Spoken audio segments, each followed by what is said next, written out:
According to our own Jonathan Givony's latest mock draft, he's got Chet Holmgren going number 2 to the Thunder and Auburn's Jabari Smith going number 1 to the Magic. And, if Holmgren does go as the top second pick in the draft, he'd be the highest drafted player in the history of the West Coast Conference. Here with us now on Draft Day Eve, ESPN's lead college basketball analyst, Jay Bilas. All right, so top of this year's draft, those 3 guys who we've talked a lot about, all 3 can make a legitimate case for going number 1. Each have a different skill set. But, Jay, in your opinion, best player in this year's NBA draft? Brian, it's a really close call. I think it's almost a coin flip between Jabari Smith of Auburn and Chet Holmgren of Gonzaga. I have Jabari Smith as the number 1 overall pick, but it's only just by a hair over Holmgren. Jabari Smith reminds you a little bit of Kevin Durant with the way he shoots it. 6'10", really high release on his shot. Shot 42% from 3, can shoot it off the catch or the dribble. Really good in the mid-post with a turnaround jumper. He's got a Dirk move and a really hard worker, a guy that gets in the gym, works with his own workout guy before his Auburn practice even starts. And he's also a good defender that can guard multiple spots. But it's a really tough choice because Chet Holmgren of Gonzaga is one of those players you just don't see very often.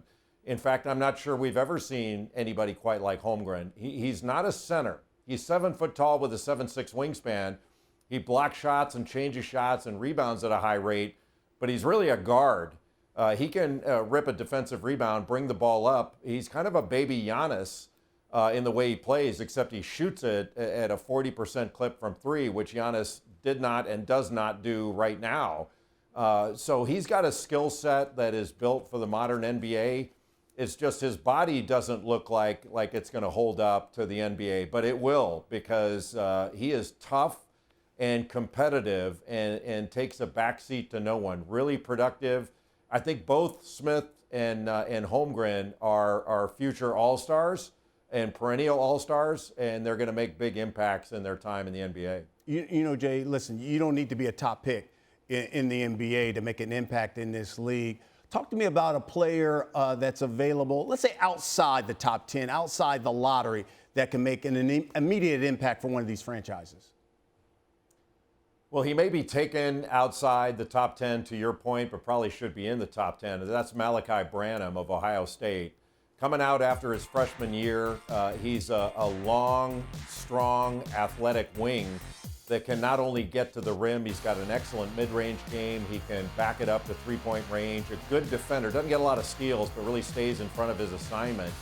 Shot 83% from the free throw line as a freshman. That was second in the Big Ten this season. And his last 11 games, he averaged just under 20 points a game, shot well over 55% from the field over that 11-game stretch. I think Malachi Branham is a prototypical wing in the NBA, and he improved a ton. He went to St. Vincent St. Mary High School in Ohio, where LeBron James went, so he'll never be considered the greatest player in his high school's history, but he's awfully good. And I think he's going to be an outstanding NBA player. He was a tremendous compliment to E.J. Liddell there in Columbus as well. E.J. Liddell in the draft as well. Talking about Branham, man, what an impact he had. He was Ohio State's Big Ten Freshman of the Year as well. Thanks for watching ESPN on YouTube. For live streaming sports and premium content, subscribe to ESPN+.